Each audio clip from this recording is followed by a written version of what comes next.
वापस आते हैं कुणाल आपके पास और वापस चलेंगे हिमांशु के पास भी। हमारे और बाकी तमाम सहयोगी संवाददाता भी अलग अलग पोलिंग बूथ पर मौजूद हैं। एक बात तय है, लंबी लंबी कतारें इस बात का संकेत दे रही हैं कि जनता में उत्साह इस बार पर्याप्त है। कम से कम शुरुआत के 3 घंटे में तो ये उत्साह दिखाई दे रहा है। अभी पहले चरण की वोटिंग है जिसमें 71 सीटों पर आज वोट डाले जा रहे हैं। 1000 से ज्यादा उम्मीदवार इस चरण में मैदान में है। लेकिन आशुतोष, जो बातें अभी तक हुई हैं, जितना भी आपने लोगों को सुना समझा, आपको लगता है कि बिहार जिसको लेके एक धारणा बनी हुई है कि साहब यहां तो जाति आधारित ही वोटिंग होती है, क्या इस बार बिहार जाति से अलग हटकर जमीनी मुद्दों पर वोट डालने को तैयार है?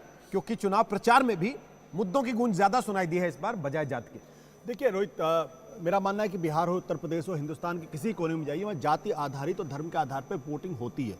चुनाव को तय कौन करता है? चुनाव को दरअसल जो 7-8% जो फ्लोटिंग वोटर होता है वो तय करती है। जैसे आरजेडी का चुनाव, अगर आरजेडी का वोटर लेंगे तो उसका एक फिक्स्ड वोटर होता है, बीजेपी का फिक्स वोटर होता है, जेडीयू का फिक्स वोटर, हर पार्टी का अपना एक फिक्स वोटर होता है। उसमें से जो ये 6-7-8% लोग होते हैं, ये दरअसल चुनाव को टिल्ट करते एक पक्ष में या दूसरे पक्ष में, और वो माहौल बनाने का काम करते हैं। ऐसा नहीं होता कि अचानक, जैसे कि आप 2015 में भी देखें तो बीजेपी को 24% वोट मिलता है, आरजेडी को 18% मिलता है और जेडीयू को 16% वोट मिलता है।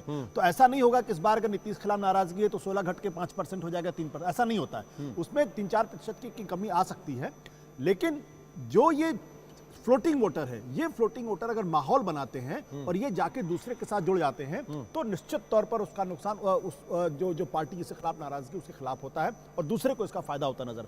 मुझे आज की तारीख में साफ नजर आ रहा है महागठबंधन को एक तरीके से एज दिखाई पड़ता है। कम से कम अगर नीतीश के खिलाफ जिस तरीके की नाराजगी की बात कर रहे हैं तो बीजेपी उससे अछूती नहीं रहेगी, बीजेपी भी उससे प्रभावित। ये एज आप कैसे देख रहे हैं चुनाव की रैली में भीड़ से? नहीं, दो चीजें। पहली बात यह कि बड़े लंबे समय के बाद ये देखने में आ रहा है कि एक राज्य के अंदर चुनाव हो रहा है और उस चुनाव के अंदर जो सत्ता पक्ष है, जो बीजेपी और एनडीए है, वो डिफेंसिव दिखाई पड़ रही है।